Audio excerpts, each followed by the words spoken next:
देखो बेटा,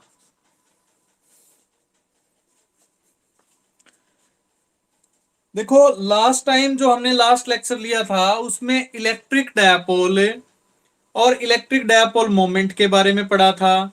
फिर हमने ये भी पढ़ा था कि इस इलेक्ट्रिक डायपोल की वजह से उसकी जो एक्सियल लाइन होती है, एक्सियल लाइन पर किसी भी पॉइंट को चूज कर लिया जाए तो वहां पर इलेक्ट्रिक फील्ड की वैल्यू क्या आएगी, कैलकुलेट करना था हमने, तो वो हमने कैलकुलेट किया था। आज हमारा टॉपिक है इलेक्ट्रिक फील्ड एट ए पॉइंट। हमें एक पॉइंट पर इलेक्ट्रिक फील्ड निकालनी है ऑन द इक्विटोरियल लाइन। बेटा इक्विटोरियल लाइन पर होनी चाहिए, और वो किसकी इक्विटोरियल लाइन? इलेक्ट्रिक डायपोल की। मैंने तुम्हें लास्ट लेक्चर में बताया था कि जो डायपोल होता है, क्या होता है बेटा डायपोल? ये दो इक्वल और अपोजिट चार्ज से मिलकर बनता है। ठीक है, तो हमने मान लिया ए बी एक इलेक्ट्रिक डायपोल है जिसका सेंटर है ओ। तो बेटा टोटल डिस्टेंस आपको पता है, यहां से यहां तक ए से बी तक की जो दूरी होती है वो होती है 2a। तो ये जो सेंटर पॉइंट है ये इसको दो पार्ट में डिवाइड कर देता है, तो ये जो दूरी बच गई बेटा हाफ हाफ रहेगी ए। तो ये हमारे पास इलेक्ट्रिक डायपोल है। मैंने क्या करवाया था, इस लाइन पर कहीं पर भी चले जाओ तो इस लाइन पर, या इस लाइन को क्या बोला जाता है? Axial line. इस पर हमने इलेक्ट्रिक फील्ड निकाली थी। फिर मैंने क्या कहा था, इस डायपोल के जो परपेंडिकुलर लाइन खींचेंगे हमें उसको हम बोलेंगे इक्विटोरियल लाइन। तो हमारी जो ये लाइन है जो इस डायपोल के परपेंडिकुलर, कहीं पर भी बेटा नीचे भी जा सकते हैं ऊपर भी, तो यहां पर हम कोई पॉइंट मान लेते हैं, आर पॉइंट मान लेते हैं बेटा। इस आर बिंदु जो कि इसकी एक्सियल लाइन पर है, सॉरी इक्विटोरियल लाइन पर है, तो इक्विटोरियल लाइन पर है जो ये आर बिंदु, इस बिंदु पर इन दोनों चार्जेस की वजह से जो इलेक्ट्रिक फील्ड होगी, ठीक है, उसका टोटल निकालना है, रिजल्टेंट निकालना है। क्योंकि डायपोल में दो चार्ज होते हैं, एक से ज्यादा जैसे ही चार्ज हो जाते हैं बेटा तो हमें सुपर पोजिशन प्रिंसिपल लगाना पड़ता है। ये बात तुम्हारे दिमाग में रहनी चाहिए। तो हमारा मेन पर्पज क्या है, जो तुम्हें समझ में आया कि इलेक्ट्रिक फील्ड इक्विटोरियल लाइन पर निकालनी है। तो मैंने क्या कंसीडर किया वो देखो। पहले, सबसे पहले मैंने क्या माना, let us consider an electric dipole A B.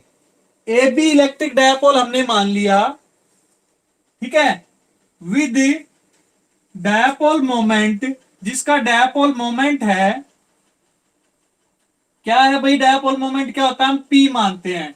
तो हमने एक ए बी इलेक्ट्रिक डायपोल मान लिया जिसका डायपोल मोमेंट पी है, ये तो हमने मान लिया।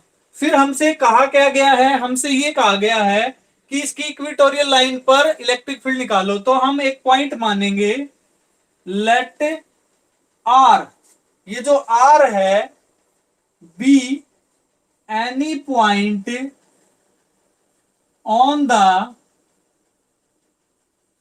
Equatorial line of dipole. हमने इस आर बिंदु को इसकी इक्विटोरियल लाइन पर मान लिया सच दैट ओ से आर तक की जो दूरी है, ओ से आर तक की जो दूरी है बेटा वो क्या हो जाएगी, वो हमने मान ली स्मॉल आर। यानी कि ये जो दूरी मान ली हमने स्मॉल आर मान ली। ठीक है, ओ क्या है? सेंटर ऑफ द डायपोल है। इतना तो हमने मान लिया, कंस्ट्रक्शन कर ली। अब हमें पता है कि इस डायपोल के दो चार्जेस हैं, माइनस क्यू और प्लस क्यू। तो दोनों चार्ज इस पॉइंट पर एक फोर्स लगाएंगे, या इन दोनों चार्जेस की वजह से इस पॉइंट पर फील्ड कंसीडर की जा सकती है। तो सबसे पहले मैं मान लेता हूं, लेट E1, E1 क्या मान लिया बेटा मैंने? E1 is the electric field due to minus q charge at A. तो ए बिंदु पर जो माइनस क्यू चार्ज रखा है उसकी वजह से आर बिंदु पर इलेक्ट्रिक फील्ड क्या आएगी बेटा, E1 मान लिया।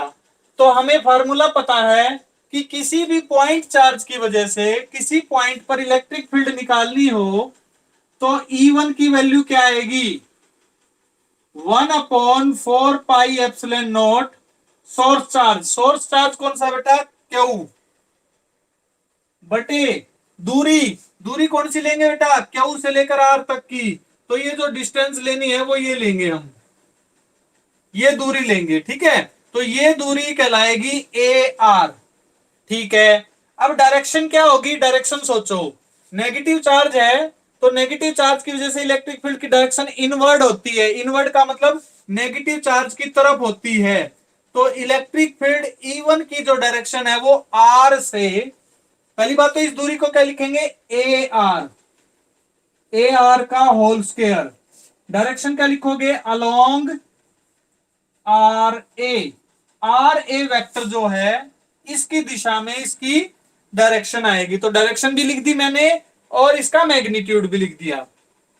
अब दूसरी दूसरी फील्ड किसकी वजह से होगी, इस चार्ज की वजह से होगी। तो क्यू जो ये बी बिंदु पर चार्ज है ये भी इसके ऊपर फील्ड रिप्रेजेंट करेगा। तो इस फील्ड को हमने मान लिया E2। तो लेट E2 क्या मान ली बेटा, electric field due two plus Q charge. कौन से चार्ज की वजह से मान ली, इस प्लस क्यू चार्ज की वजह से मान ली, एट बी, बी बिंदु पर जो प्लस क्यू चार्ज रखा है बेटा उसने आर बिंदु पर इलेक्ट्रिक फील्ड लगाई E2। E2 को कैसे लिखोगे, same formula, 1/4 pi epsilon not, magnitude क्या है क्यू, दूरी क्या है बेटा बी से लेकर आर, तो बी आर का होल स्क्वायर, अलोंग डायरेक्शन क्या आएगी। अब ये पॉजिटिव चार्ज है तो इसकी वजह से इलेक्ट्रिक फील्ड बाहर की तरफ होती है, आउटवर्ड होती है। तो ये डायरेक्शन किसकी आ जाएगी बेटा, E2 की बाहर की तरफ। तो इसीलिए अलोंग क्या लिखोगे, बी से आर की तरफ। ये ध्यान रखना है तुम्हें, डायरेक्शन का लिखते समय ध्यान रखना है इनवर्ड, इनवर्ड का मतलब नेगेटिव चार्ज की तरफ, तो आर से ए की तरफ लेना है। आउटवर्ड यानी कि पॉजिटिव चार्ज से दूर, तो बी से आर की तरफ लेना है। तो ये दोनों इलेक्ट्रिक फील्ड हमने कैलकुलेट कर ली अलग अलग चार्जेस की वजह से, लेकिन मुझे तो इस पूरे डायपोल की वजह से चाहिए बेटा। तो इसलिए मैं क्या करूंगा, बाई, अच्छा, सुपरपोजिशन प्रिंसिपल, सुपरपोजिशन प्रिंसिपल द्वारा resultant electric field, electric field at R, R बिंदु पर जो रिजल्टेंट इलेक्ट्रिक फील्ड आएगी वो क्या होगी, ई मान लेते हैं बेटा। और वो ई किसके बराबर आएगी, E1 और E2 के सुपर पोजिशन से आएगी। इतनी बात तुम्हें समझ में आनी चाहिए। अब तुम्हारे सामने क्वेश्चन आता है कि जब हम सुपर पोजिशन प्रिंसिपल लगाते हैं तो हम दो चीजें कैलकुलेट करते हैं, पहले भी बताई थी, magnitude of the field and direction of the field, ठीक है। तो मैग्नीट्यूड के लिए हम क्या लगाते हैं बेटा, ट्रायंगल लॉ या पैरेललोग्राम लॉ लगाएंगे। इसी प्रकार से डायरेक्शन के लिए भी ट्रायंगल लॉ या पैरेललोग्राम लॉ लगाएंगे। तो ट्रायंगल लॉ कब लगाते हैं, जब दो वेक्टर ऐसे हों, एक का हेड और दूसरे का टेल, ठीक है। दूसरे की टेल जो है TAIL, तो दोनों इस प्रकार से हो तो हम कौन सा लॉ लगाएंगे, इस प्रकार से क्या लगाएंगे बेटा, ट्रायंगल लॉ। लेकिन यदि दोनों वेक्टर्स का पॉइंट कॉमन हो, एक ही बिंदु से दो वेक्टर निकले, तो हम हमेशा पैरेललोग्राम लॉ लगाते हैं, इसको पैरेललोग्राम को कंप्लीट करते हैं। तो इस सिचुएशन को देखते हुए हमें क्या करना पड़ेगा, यहां पर भी ध्यान से देखो, इलेक्ट्रिक फील्ड E1 और E2 एक ही बिंदु पर से निकल रही हैं, तो हम पैरेललोग्राम कंप्लीट करेंगे। तो पैरेललोग्राम कंप्लीट करो।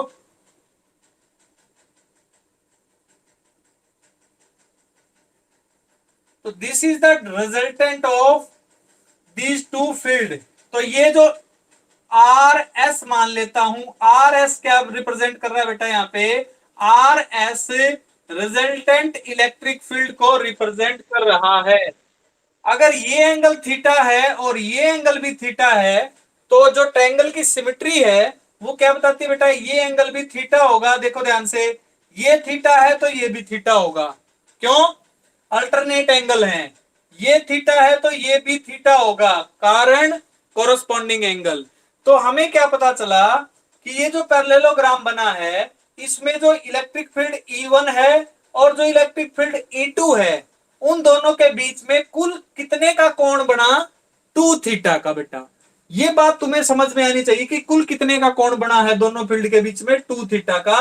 तो उनका रिजल्टेंट कैसे निकालेंगे? E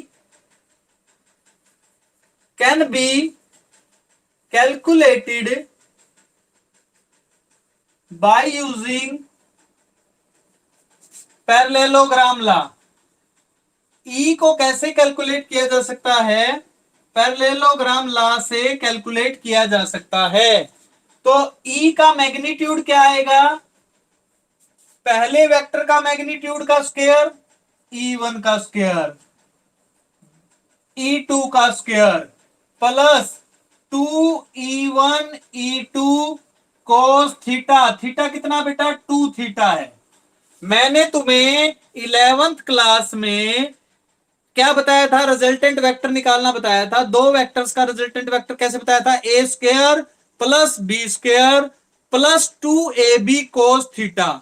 यहां पर थीटा जो कोण है बेटा, वो कितने का है? देखो दोनों के बीच में 2 थीटा का कोण है। थीटा जमा थीटा मिलके 2 थीटा का कोण है। और इसका क्या आएगा? 1/2 वर्गमूल आएगा। तो ये था रिजल्टेंट इलेक्ट्रिक फील्ड निकालने का फॉर्मूला। क्या इतना समझ में आया सभी बच्चों को? आ गया बेटा समझ में? ये लाइन समझ में आ रही है या नहीं आ रही? बेटा पैरेललोग्राम लॉ कब लगाया जाता है? जब एक ही बिंदु से दो वेक्टर निकलते हैं। दो निकले हो चाहे हजार निकले हो, ऐसे निकले हुए हैं, लेकिन हम कोई भी लॉ लगाते समय, पैरेललोग्राम लॉ लगाएं या ट्रायंगल लॉ लगाएं, तो एक टाइम पर केवल दो वेक्टर लेकर उनका रिजल्टेंट निकालते हैं। तो हमारे पास एक इलेक्ट्रिक फील्ड, देखो जैसे यहां पर क्या था, इस सिचुएशन में हमारे पास एक इलेक्ट्रिक फील्ड आर बिंदु से इस तरफ निकली हुई थी E2, एक इलेक्ट्रिक फील्ड E1 इधर थी। जब एक ही बिंदु से दो वेक्टर निकले, तो हम हमेशा दिमाग में सेट कर लो, हम हमेशा पैरेललोग्राम लॉ लगाएंगे। पैरेललोग्राम लॉ में क्या करते हैं? पैरेललोग्राम को कंप्लीट करते हैं। ये कंप्लीट कर दिया मैंने। तो इस बिंदु से जो डायगोनल खींचा जाएगा, ये डायगोनल रिजल्टेंट इलेक्ट्रिक फील्ड बताएगा, जो इन दोनों के सम के बराबर होगी। क्या ये समझ में आया? अब दूसरी बात क्या बेटा, ये जो फील्ड है, इस फील्ड का हमें मैग्नीट्यूड निकालना है। मैग्नीट्यूड कैसे निकालते हैं बेटा? फार्मूला था, हमें 11वीं क्लास में बताया गया था कि आर रिजल्टेंट वेक्टर कैसे आता है? A square plus B square plus 2ab cos theta की 1/2, ये फार्मूला था। अब यहां पर देखें, इस सिचुएशन में एक एंगल थीटा ये है, एक एंगल थीटा ये, दोनों वेक्टर्स के बीच में एंगल है 2 थीटा। तो फार्मूला क्या बनेगा? E1 square E2 square plus 2E1 E2 कोस 2 थीटा। इतना समझ में आ गया? बस अब आगे क्या करना है? मैथमेटिक्स यूज करना बेटा। जैसे हम मैथमेटिक्स को यूज करते हैं वैसे ही तुम्हें सॉल्व करना है। देखो तुम्हारे पास, अब तुम्हें E1 की वैल्यू चाहिए, E2 की वैल्यू चाहिए और cos थीटा की वैल्यू चाहिए। देखिए पहले हमारे पास E1 की वैल्यू ये है, E2 की वैल्यू ये है। इसमें हमें AR और BR, इन दो चीजों की वैल्यू और चाहिए। देखो बेटा ट्रायंगल AOR ले लो या BOR ले लो, ट्रायंगल या तो ए ओ आर ले लो या फिर ट्रायंगल बी ओ आर ले लो। दोनों ट्रायंगल में हमारा, क्योंकि ये ट्रायंगल लेंगे तो ए आर आ जाएगा, ये ट्रायंगल लेंगे तो बी आर आ जाएगा। ठीक है, दोनों ट्रायंगल से दो दो वैल्यू निकाली जा सकती हैं। अब ध्यान से देखो बेटा, ये ट्रायंगल और ये ट्रायंगल ए ओ आर और बी ओ आर दोनों राइट एंगल ट्रायंगल है बेटा, राइट एंगल ट्रायंगल हैं ये दोनों। और राइट एंगल ट्रायंगल में पाइथागोरस थ्योरम कैसे लगती है? ए आर का स्क्वायर अगर मैं यहां पर लगाऊं, ए आर का स्क्वायर, इसका स्क्वायर बराबर है इसका स्क्वायर, इसका स्क्वायर का मतलब ए ओ का स्क्वायर, कर्ण का वर्ग बराबर है आधार का वर्ग जमा लंब का वर्ग। ये तुम्हें समझ में आया फॉर्मूला? इसी प्रकार से अब सिमिलरली लिख सकते हो, बी आर का वर्ग भी क्या आएगा? बी ओ का वर्ग जमा ओ आर का वर्ग। ये इस प्रकार से तुमने दोनों ट्रायंगल से फॉर्मूले समझे। हमें चाहिए ए आर का मान, यानी कि ए आर का स्क्वायर चाहिए। तो ए आर का स्क्वायर क्या आ गया? ओ ए, ओ ए कितना है बेटा? ए के बराबर है, और ओ आर किसके बराबर है? आर के बराबर, यानी कि ए स्क्वायर प्लस आर स्क्वायर। ये लाइन समझ में आई? सिमिलरली बी क्या आएगा? ए स्क्वायर प्लस आर स्क्वायर। तो दोनों के मान एक जैसे ही आ रहे हैं। मैंने एक सोल्व करना था, दोनों सोल्व कर दिए, दोनों के मान लिख सकते हैं। अब दोनों की वैल्यू को देखो ध्यान से बेटा, दोनों की वैल्यू जब हम पुट करेंगे तो जो E1 है, E1 और E2 में क्या अंतर था? ये यहां तक हमारे पास कोई अंतर नहीं है ना, तो हम लिख सकते हैं कि E1 का मैग्नीट्यूड और E2 का जो मैग्नीट्यूड है, दोनों का क्या आ रहा है? 1/4 पाई epsilon not Q upon A R का मान भी वही आ रहा है, बी आर का मान भी वही आ रहा है, तो हम लिख देंगे ए स्क्वायर प्लस आर स्क्वायर। क्या तुम्हें ये समझ में आया? क्योंकि दोनों वैल्यू समान आ रही है बेटा, इस इन दोनों वैल्यूज को यहां पर सॉल्व करते हैं, क्या रिजल्ट आएगा? इसका मतलब दोनों के मैग्नीट्यूड को बराबर ले सकता हूं मैं, E1 स्क्वायर प्लस एक बार और E1 स्क्वायर प्लस 2 E1 और E1 कितना हो गया? E1 स्क्वायर कोस 2 थीटा, इसकी पावर 1/2। ये लाइन समझ में आई? मैंने क्या किया बेटा, क्योंकि दोनों के मैग्नीट्यूड बराबर थे तो दोनों की दो अलग अलग ने लिखने की बजाय मैंने एक मान लिया उनका, E1 ही मान लिया, क्योंकि दोनों रिजल्ट कोई भी लिख सकता हूं मैं, तो दोनों रिजल्ट सेम आएंगे। तो हमारे पास E का मान, ध्यान से देखो, E का मैग्नीट्यूड क्या आ गया? E square E1 square plus E1 square plus 2E1 square, तो 2E1 square plus 2E1 square cos 2 theta की पावर 1/2। 2E1 स्क्र और 2E1 स्क्र कोस 2 थीटा की पावर 1/2। कॉमन क्या आ गया? 2E1 स्क्र बाहर आ गया, अंदर क्या रह गया? इसके नाम का 1, इसके नाम का कोस 2 थीटा, इसकी पावर 1/2, सारे की पावर है बेटा यार। ये देखो, उसके बाद 1 प्लस कोस 2 थीटा क्या होता है? ये सबको पता है कि 1 plus cos 2 theta 2 cos square theta के बराबर होता है, सबको पता है ना ये मान। 1 प्लस कोस 2 थीटा का फार्मूला 2 कोस स्क्वायर थीटा के बराबर होता है। ठीक है, तो उस फार्मूले के अनुसार 2E1 स्क्वायर, और इसकी जगह क्या लिख दूंगा? 2 कोस स्क्वायर थीटा, इस सारे की पावर 1/2, 2 और 2 4, E1 square cos square theta का वर्गमूल। क्या मुझे कोई बच्चा बता सकता है कि इसका वर्गमूल कितना आएगा? बता सकता है बेटा कोई? इसके आगे क्या लिखूं मैं?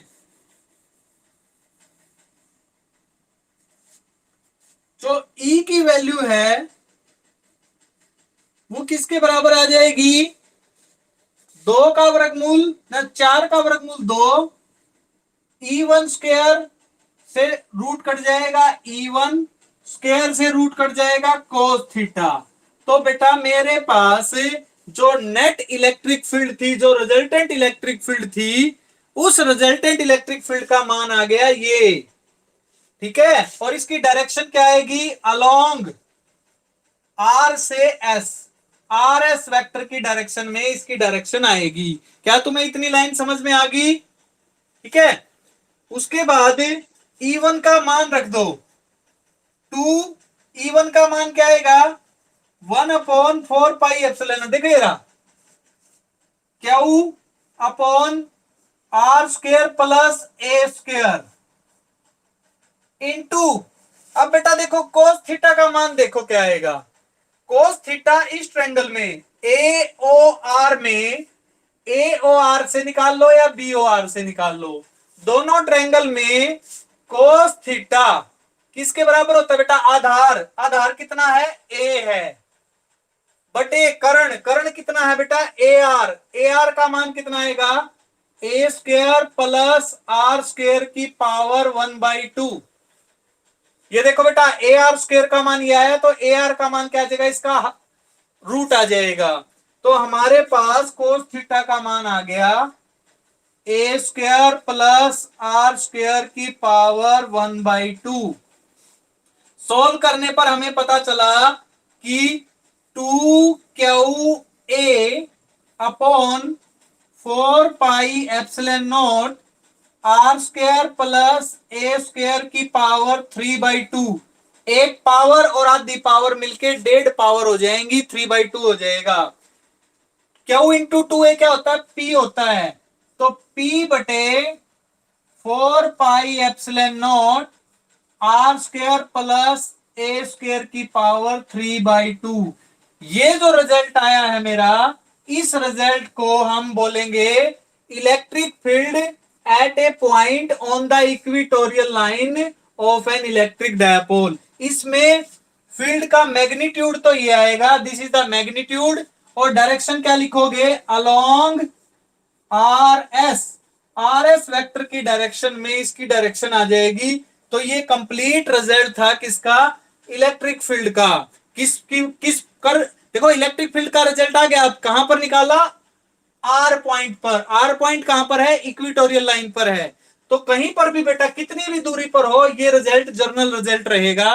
अब एक स्पेशल केस लेते हैं हम यहां पे।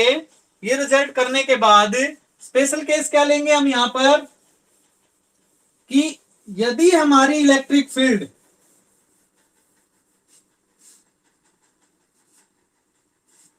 यदि आर का मान ए से बड़ा है, जो कि होता है, तो हमारी R square plus A square की जो वैल्यू है वो ऑलमोस्ट इक्वल आएगी आर स्क्वायर के बराबर, क्योंकि हम ए स्क्वायर को नेग्लेक्ट करके चलेंगे, क्योंकि ए स्क्वायर से बहुत बड़ा मान आएगा आर स्क्वायर का।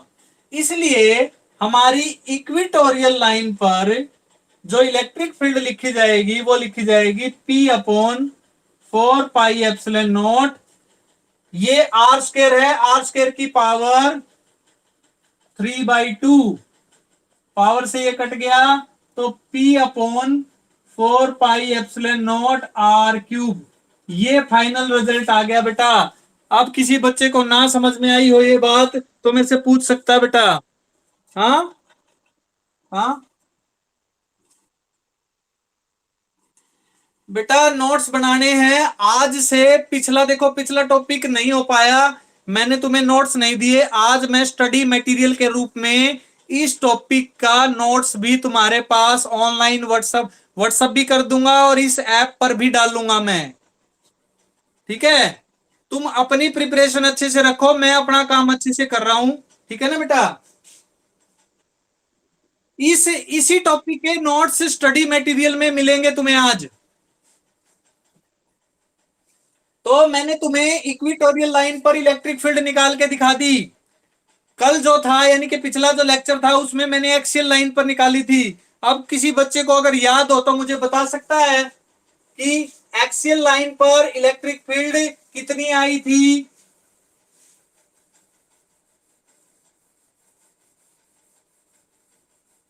एक्सियल लाइन पर इलेक्ट्रिक फील्ड की वैल्यू कितनी आई थी बेटा?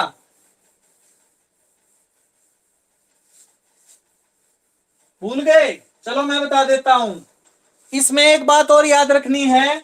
अभी अभी तुमने नोट किया इस डायग्राम से, दोबारा लेक्चर में या जब स्टडी मटेरियल में ध्यान से देखोगे तो इलेक्ट्रिक फील्ड तो इस तरफ आ रही थी, अभी अभी मैंने जो डायग्राम बना रखा था।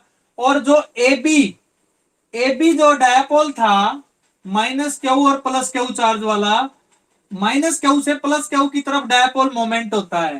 तो इलेक्ट्रिक फील्ड की डायरेक्शन और डायपोल मोमेंट की डायरेक्शन में इक्विटोरियल वाले केस में ध्यान रखना, इक्विटोरियल वाले केस में इलेक्ट्रिक फील्ड और डायपोल मोमेंट की डायरेक्शन में E and P are at 180 degree, एक दूसरे से 180 डिग्री का कोण बनाते हैं। ये अपोजिट वेक्टर होते हैं, तो इसलिए इन दोनों के बीच में 180 डिग्री का कोण होगा। एक नंबर का यदि क्वेश्चन आ जाए तो ये बताना है तुम्हें।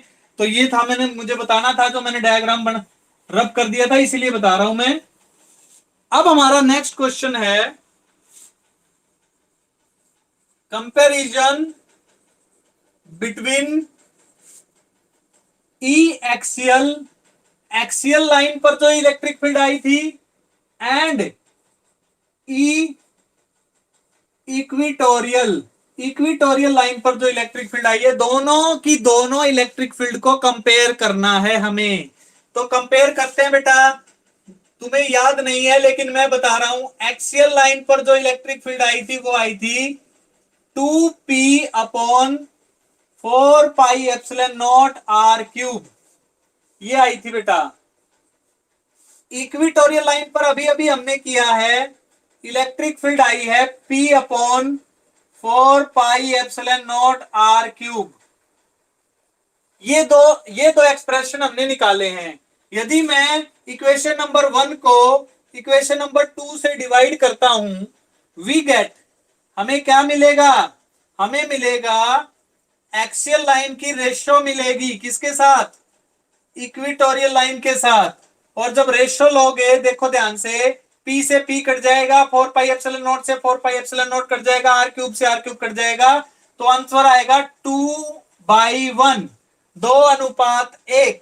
तो इस इक्वेशन से हमें क्या पता चलता है? यहां से हमें पता चलता है कि जो एक्सियल लाइन पर इलेक्ट्रिक फील्ड होती है वो 2 गुना आएगी, किससे?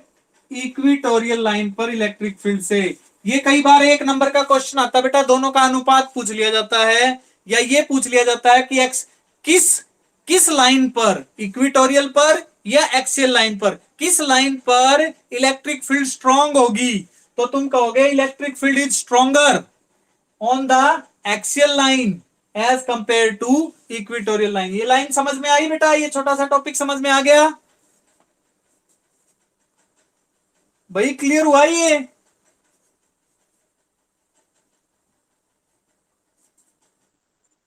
ठीक है बेटा, आज मैं तुम्हें एक ही टॉपिक मुझे करवाना था क्योंकि ज्यादा डाटा कंज्यूम होता है, तो इस बात का भी मुझे ध्यान रखना था। तो ये तुम्हारा आज का टॉपिक कंप्लीट हुआ। कल हम नेक्स्ट टॉपिक करेंगे electric field due to a short electric dipole. छोटा एक इलेक्ट्रिक डायपोल है और एक जर्नल पॉइंट अगर हम उस पर ले लें तो किस प्रकार से इलेक्ट्रिक फील्ड कैलकुलेट होगी, वो हम टॉपिक करेंगे। आज तुम्हें ये करना है, अपने नोट्स बनाते रहो। ये गुड पॉइंट था इस बच्चे का कि नोट्स बनाने हैं, नहीं बनाने, नोट्स बनाने हैं। मैं भी तुम्हें नोट्स दूंगा, दोनों नोट्स को कंपेयर करते रहना। कुछ डाउट हो तो दोनों में से रीचेकिंग कर सकते हो। जब स्कूल खुलेंगे तो कॉपी चेक की जाएगी। ठीक है बेटा? ठीक है।